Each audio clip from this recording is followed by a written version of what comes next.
Hey, what is going on everybody, and welcome to Fantasia. For today, we're going to be jumping into another session of Epic 7 out today. Got some more Guild Wars for you guys. And it looks like we haven't been attacked in a little while now, but that is a good thing. It means our tower is doing its job. But before we jump into some matches, the joke of the day. Scientists recently combined DNA of a cheetah with the DNA of a crab. Things went sideways real fast. Oh, that's a pretty clever one. Okay guys, so let's go ahead and jump into our first match over here. Gonna be tagging this top tower. I just actually got back from parent-teacher conferences. It's about 8 o'clock at night. It's a tiring day, and I have to go back in tomorrow for another half day before we get a little Thanksgiving break that I'm really much looking forward to. But that aside, we're going up against Genesis, Roz, Lady of the Scales, and Rinnock. This team has been apparently wrecking havoc on people. There's a ton of green shields against the top team. So we're going to bring in our boss Arunka. She is going to be a really reliable frontline tank, especially in the situation against Rinnock. We essentially just want to protect our Spirit Eye Celine here, because she is going to be the key to our victory, right? We have an almost 270 speed Spirit Eye Celine. She's on Lifesteal. She's on Penetration Set. She is on Summer Photogenic.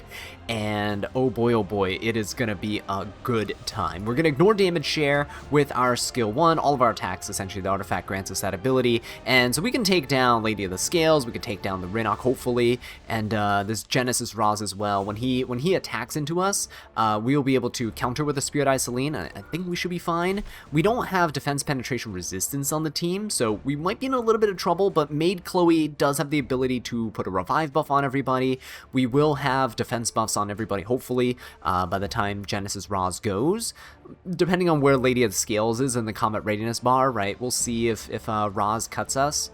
But our maid is going to be on Water's Origin, hopefully going to help keep us alive. Boss Arunka, if she goes down, we'll be able to revive her with one of our 2 units here, right? Hopefully the immortality and stuff is going to be applied early for us if we're faster than Lady of the Scales. If we're not, then so be it, right? We'll just take it as it comes to us. We have double revivers, though. We should be okay. For the bottom team, this is the most exciting one here. We're going to bring in Genesis Roz of our own, right? What we're doing today is we're going to be testing out our school nurse Yolha. So for Yolha, we are running a decently fast one, like 252 speed. It's probably not going to be faster than the Freerin on the other side, so I'm a little bit worried that we're going to take a ton of damage.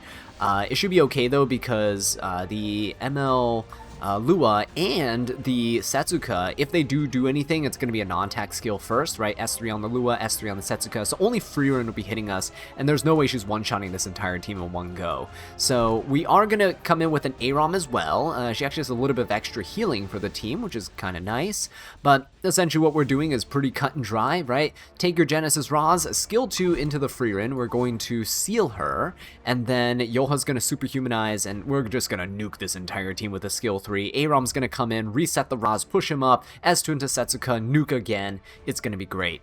Now you might be wondering, hey, but Azza, the Lua, she's going to provoke all your units. You have 0 effect res on your Yolha, and it's okay. Because when you have a single debuff like that, Yolha will be able to cleanse it, guaranteed, before your turn starts, and then you are good to go. So we'll check it out. We'll see how her passive actually makes a big difference here for us. But first, we have to somehow survive this onslaught here. Ra's gonna get pushed up, so is the Rinnock. But see, look at this. The Spirit Eye Celine actually gets to take the turn first. So we're gonna go for a skill 2. This is gonna be huge, right? Genesis Roz not gonna be able to seal us. We have enough resistance to resist any Genesis Roz here. But this means that nobody's actually gonna die from this attack, and that is the main thing we're going for. Spirit Eye Celine will be able to attack the Genesis Roz. That'd be good. Look at that damage, right? Roz would have killed pretty much everybody here. But Maid Chloe gets to survive. We'll get to take a turn. I am going to go for, let's just go for a skill 3. Let's get the Roz as low as possible, right? Do as much damage to him as we can. I don't think he's on a counter build. There you go. He doesn't seem like he is. Good heal there. We're going to S3. Going to defense buff the team, revive buff on everybody. This is going to be huge. Unfortunately, Rinok is going to go. She does have the fixed damage there from the Abundance. So does Lady of the Scales. But we are taking the damage and having it, so that's kind of nice for us here. I'm going to do my first Soul Burn into Lady of the Scales, because that's extra damage we have. That's not going to get damage shared. And look at that. She goes down, and we're going to do our second hit to the Roz. Proc his Immortality. Beautiful. He's going to do the Pilfer again to the Boss of Ruka. It's fine. Oh, that's actually really nice that we got that counter there. Okay, so we do go down. It's fine. We do revive, and we get to take another turn. So I'll just skill 1, and we do get our buff back up, so that's good. We'll go for a skill 1 here. Genesis Roz can only skill 1, so that's fine. A nice counter attack as well. Beautiful. Rinok has an S3, but it's okay, because, again, Maid Chloe limiting the amount of damage that we take. Yes, Boss Ruka's gonna go down, but Spirit Eye Celine, look at this. We are able to come in with a skill 3. Now, I am gonna take down the Roz first. Right, there we go, beautiful stuff. He comes back. We are going to skill 3. So now Genesis Roz is no longer immune to debuffs and such. Rinok is currently stunned, so we're good. We revive the Boss Ruka, right? And Maid gets to go. Can we stun? No stun. It's okay. Because he is going to S2. He can only S1 again. He doesn't have an S3 just yet. Next turn he'll have an S3. And I could actually Soul Burn this to dual attack with the Spirit Eye Celine. I don't know if I really want to do that right now. Actually, I kind of do. I don't want this Genesis Roz to come in here. So we're going to Defense Break. Spirit Eye Celine hits. Beautiful damage. We're not going to go. S2. Down goes the Boss of Ruka again, but this is why we play with so many revivers. We are very much safe here. I could go for the Rinok. You know what? I think I might go for the Rinok here. She is exposed, so I might as well finish her off. Beautiful. See if I can stun. If not, it's okay. Oh, beautiful stun. If I didn't stun, if he has 3'd, Spirit Eye Celine would still go into the Genesis Roz, and we'd be able to take him down. So, at the cost of Boss of Ruka, unfortunately, we are able to win this one, though. It's a pretty tricky team. Definitely can see myself putting that as my own personal defense, honestly. It looks pretty difficult to break through. Okay, Heliolua's gonna go. Watch this. Yoha's gonna... Oh, wait. Oh, yeah, that's right. Well, we have Aram, so I guess it doesn't really matter. I forgot she just decreases buff durations. Either way, Yoha would have been able to cleanse the Provoke that's on our team, so yeah, all good. I'm going to go ahead and push up the Genesis Roz, superhumanize him, right? Before the Freerin gets to go, we should be able to finish her off with a Seal here. She's not on immunity. This is why I highly recommend you run immunity on Freerin, because otherwise this happens. Just Soul Burn, Seal, right? Oh, we missed though. Hang on. That's actually pretty bad. wait. Oh, hang on just a second. 3,000 HP Freerin, look at that. Okay, good counter attack though. Nice, good heal for the team. And now we got a bigger buff, so this is exactly what we wanted. I am gonna still push up the Genesis Roz. Unfortunately, we can't seal the Setsuka, but I am just gonna push him up here. He has one more turn of superhumanization. I am just gonna S1 into the Freerin. I'm just gonna finish her off. We'll save the skill 2 for the next hit here. There you go, easy peasy. We are immune to debuffs anyway, so Setsuka can't really do anything. She can strip some of the buffs, but yeah, we're still looking real good. I'm just gonna go ahead and seal the Setsuka so she can't dodge, right? Besides her artifact. There you go, easy peasy, and we'll come in with an S3. Unfortunately, you don't have the S3 damage with superhumanization here, because it wore off. But you still see the power of Genesis Roz with the Nurse Yoha. It is crazy. But the fact that she can also come in and do her own damage, oh, just like that, is also kind of wild, right? So there you guys have it. The classic Genesis Roz plus Yoha, everyone has him.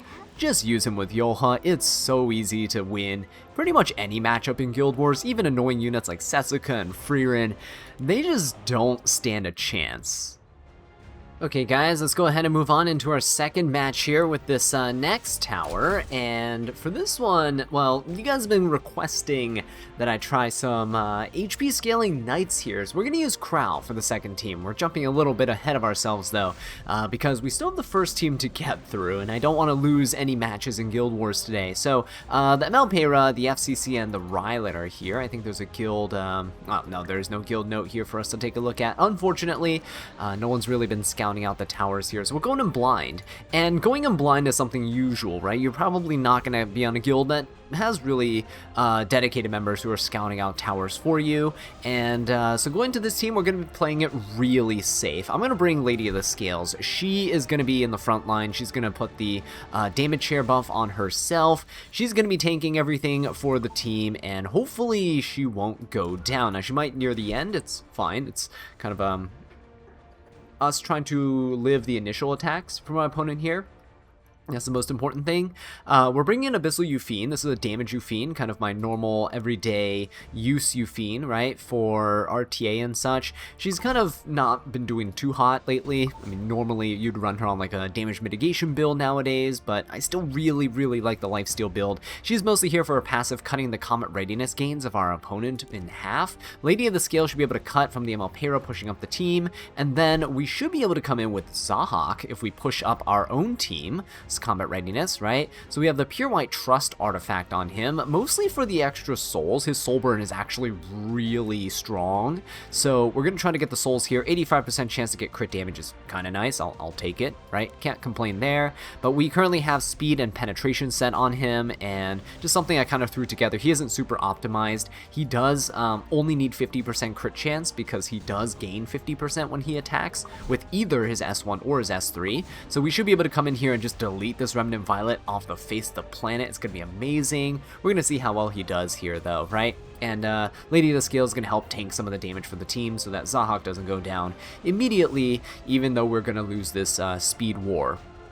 Now for the bottom team here, we have Rinok, Dragon King Sharoon, and Last Rider Crow. A bit of a weird team, but I think this is a perfect time for us to demonstrate how good a Crow or a Yoha could be. I'm bringing in Crow with a Holy Sacrifice here, an EE that allows him to increase the Sword Storm's chance to provoke by 25%. This mainly is just to allow Crow to kind of control my opponents if I need to buy some time for my skill 3 to charge back up off of cooldown. So those are the current stats that he's running. I'm trying to run as much flat HP as possible on my pieces. I know he technically has a speed set, and I could have done triple HP set, but I think this is honestly good enough for what I'm trying to accomplish here, right? Especially because we're doubling his HP with Yoha, and that is just going to be incredible. 50k HP Crow. We'll see how it goes. I know it full heals, so it is a little bit counterintuitive. That's why I made Crow as slow as possible, so you can just keep taking hits, right? We'll see if we can actually manage here. I'm not sure. If we can't manage, I brought a backup unit to use the superhumanization on, so Apoc Ravi, if I use the buff on her, she's going to be over 50k HP, because we're currently running Sweet Miracle, increasing our HP by 10%, so she's going to be closer to like 28k HP in battle, which is very nice. Her S3 going to hit like an absolute truck, and these are current stat line I'm currently running on her, so Destruction and Immunity. I think Immunity is just really strong for her. To try to keep debuffs away, right, as much as possible. But yeah, she's going to be really good to LRK. Crow's really good into LRK as well, so I think it's a perfect time to kind of showcase the damage soaking abilities. Oh, hang on. Wow, we're actually faster than our opponent here. That is kind of insane. Alright, let us go for a skill 2 on the Euphine. Look at that. Attack buff, crit damage buff, and an increased hit chance buff. So guess we didn't need Lady of the Scales anyway. This is just a really slow Pera. Although, this guy is on Proof of Valor. He does... Oh, guys, he does live. Oh, no. Wait just a second now, Euphine. Gonna cut that Comet Readiness gain by a little bit, right? Okay. So I am gonna shove up my Euphine here as much as possible. Hopefully she cuts the Remnant Violet. She should. Okay, there we go. And with the abundance buff, we should be able to deal fixed damage. Oh my god, a Proof of Valor Remnant Violet, guys. No wonder he's running him on defense team. I couldn't even one-shot with the Zahak, and we had some pretty good offensive stats, right? Unfortunately, our stats are now gone, but it's okay, because my opponent here still has a barrier. And I really wish I had the damage buffs on him to show, but his multipliers on his Soulburn S1 is actually really nice, especially when they have a buff. See, look at that. We're dealing incredible damage. If I had the attack buff or the crit damage buff, should have probably been a one-shot right there. But let's go ahead and break the skill null with the Lady of the Scales. A little bit of healing, right? Oh, that dual attack's nasty. Alright, very good. Come in with the Euphine. Fixed damage, boom. Alright, and Zahak once again, let's go ahead and skill 1. Fixed damage finishes her off, wonderful. And we're actually in a prime position now to take down our opponent with Zahak once again. So he's lapping around, he's doing pretty good. We'll push up the Euphine just a little bit here. There you go, and let's finish things off with a skill 3. Hopefully this kills. I mean, attack buff, crit damage buff. Usually it's a kill right there. Yeah, there you go. Through the barrier, still dealing 13k damage. Good job, Zahak. Alright, moving on to the second round. This is what we've all been waiting for. Rinok going to the Crow here. Crow's actually getting pushed back. This is good.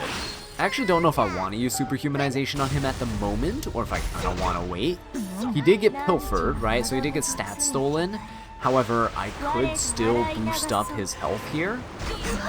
I might do it. Ooh, Crow got defense broken. I am gonna do it. Let's full heal, full cleanse, push him up so that he can soak more damage for the team. Let's see, even with Rinok stealing the stats here, I think we should have a pretty decent, yeah, look at that, 63,000, guys. 63,000 HP, not damage. That would have been insane, but yeah, on this Crow, that's really good. I'm gonna go for the Dragon King Sharoon. She is a little bit annoying here. I can let the Rinok and the Last Rider Crow stay alive. That's perfectly fine.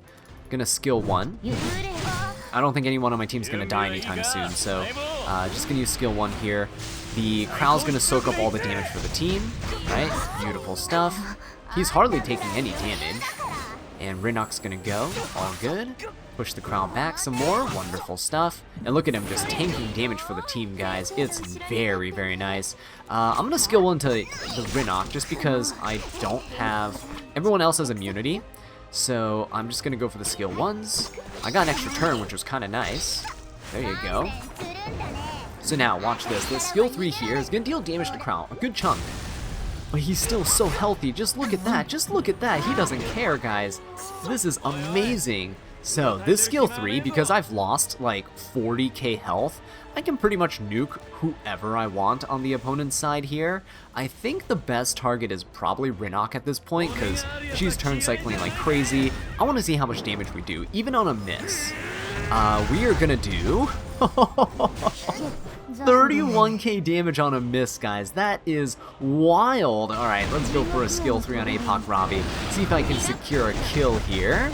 We don't, but it's okay, because Ravi resets whenever someone dies, and I think our Nurse Yolha's pretty close to dying here, so we'll do this just in case. Right, Ravi can revive her on the next turn. Okay, so let's go for some injury damage onto the Crow. Okay, does he kill Yolha here? He does not, so we're looking good. Ooh, we get to superhumanize another person. Now, this is where Crow's value kind of struggles. He's at full health, right? He lost his superhumanization, he's back down here, and so he's actually not a great target to use in sustained fights like this. He's mostly just there to like really tank a hit. You might want to use him with like a Lady of the Scales, I'll be honest. Lady of the Scales would ensure that Crow is always low on health because of all the damage share, and he can easily, you know, rip off S3s, right? Without you needing to worry too much. But this is why having a bruiser like APOC Ravi here is amazing. Just superhumanize her, soul burn, and essentially took out 2/3 of Crow's health with a single hit. It's kind of wild. And so, moving on to our last tower here, we got G status. Well, someone's actually already attacking the tower with me right now, so that's wonderful. For this first team, we're fighting the, basically you can't hit anybody else type of team. You don't want to hit the back line because of Dragon Bride Senya. If you take anyone down too low, Bystander Huayang will proc, right? So you gotta hit Bystander Huayang, but she's being protected. And then there's Blood Moon Haste, so if you kill Bystander Huayang, Blood Moon Haste procs, and then it's just all over, right? He's gonna nuke your team, revive the team on his side. It's gonna be messy. So in order to avoid that mess, we're just gonna bring in New Moon Luna, because why not? This disgusting unit just basically says no to everyone's passives on the opponent's side, excluding Bystander Huayang because she can't be debuffed, but that's okay. That's why we brought our own solution to that Bystander Huayang. There's no unit that can stand against, well, being dead. So we're gonna bring in Little Queen Charlotte. We got Benimaru's Tachi. The best solution is to just finish off your opponent, and we have Destruction and Penetration here. She's on such good gear, right? We got a pretty decently fast Little Queen Charlotte. The bulk is decent as well. Got some nice damage going on. So 178 speed. We should be able to push our Little Queen Charlotte up, though, with our School Nurse Yoha. So I'm using an attack scaling bruiser here. If I double this, the HP of Little Queen Charlotte, she's going to be pretty bulky. 32,000 HP and 178 speed pretty much becomes like 360 speed. It's actually insane what we can do here. So what's going to happen is 250 speed Yoha is going to come in. We are going to push up the Little Queen Charlotte after New Moon Luna seals. We're going to nuke the Bystander Huayang and then try to finish off the other two units before they become unsealed, right? The guild actually did scout here, so I know it's a Holy Sacrifice Senya, and that the Afternoon Soak Flaw on the bottom team is actually going to be fast, so we have to watch out for that. For this fast Flawn, I'm assuming that the Dragon King Sharoon may be going before the Flawn, I don't know, but Flawn, I needed someone to take the brunt of the hit here. So I'm going to bring in Yoha. She's on Holy Sacrifice. Fire units on the opponent's team will always attack Earth units on your team. So we're going to bring her in. Got some pretty solid stat lines, right? Very well-rounded. If we get taken too low, we will be able to nuke our opponent and try to defense penetrate and finish off this boss Arunka here. But I do have Aram to, one, reset our Yoha if we need to. Or two, we can actually use it to reset Genesis Roz. I'm going to bring him in here because it's getting late. You know, parent-teacher conferences and all that, so I still need to go take a shower and get ready for bed. But I did want to try out something cool with the Aram and the Yoha, so we do have that going for us. If Genesis Ross can come in here and just kind of seal the Flawn, that would seal the deal. Yeah, no pun intended. No pun intended. I swear. It just works too well here, right? Okay, anyway, you can tell I'm getting delusional, delirious, one could say, so we better hurry things up. Let's go ahead and Soulburn and Seal to ensure we ignore resistance and guarantee the seal on everybody, unbuffable, it's all great. School Nurse Yoha gonna come in, and we're gonna push up the Little Queen Charlotte. Gotta be careful here to not misclick. I see my attention is already starting to wane. Alright, beautiful. So Benimaru's Tachi is going to proc. We get an attack buff here. I'm going to go straight for skill 3. And there's nothing that the other two units can do about it. We should finish her off real easily. There you go, 20k damage. Good amount of burst damage overall. And right before Dragon Bride Senya takes the turn, which is wonderful because if she took the turn earlier, she would have pushed up the Bystander Huayang, and she probably would have nuked one of my units, and that wouldn't have been good, right? Either the Little Queen Charlotte or the New Moon Luna. So because there's no backline unit, there's no reason for me to hurry and like get rid of the Dragon Bride Senya. So I'm just gonna go ahead and try my best to take care of this Blood Moon Haste while he still has Seal. There you go. And Dragon Bride Senya will never ever get her buff anyway because there's no unit in the backline to proc her. So this is wonderful. Let's go for a skill 1, see if we can get some bleeds. Nope, he resisted. So let's just go for a skill 1 here. Yeah, there you go. Little Queen Charlotte hitting kind of like a truck. Pretty decent overall. I am going to come in here and try a skill 1. Let's try this. There's a defense break on this. Oh, beautiful. Okay, we did get the bleeds. No extra turn, unfortunately. I soul burn for it. Didn't expect the dual attack. But here we are. It doesn't matter that she has a speed buff, because I think Little Queen Charlotte, yeah, we got a second skill 3. She turn cycles so quickly, guys. but there you guys have it. Little Queen Charlotte doing some work. Nurse Yoha really good for these type of bruisers, even the attack scaling bruisers, right? I want to use her with Charles, but I feel like it's kind of counterintuitive, cycling through his buffs a little bit too quickly. Alright, anyway, we'll see though. Dragon King Sharoon coming in with a skill 3. Should be defense breaking. Oh, or not. Oh wait, hang on, no she can't. Haha, I lied. Aram is here, so Dragon King Sharoon decreases buff durations by 2 turns. So Aram has actually a direct counter with the Dragon King Sharoon, which is good. I don't have anyone to reset right now, so I'm just going to skill 1. Let my opponent use the Boss Aruka here. Hitting the Yoha's perfectly fine. We have a good amount of resistance. Yeah, there we go. So we're pretty nice and healthy.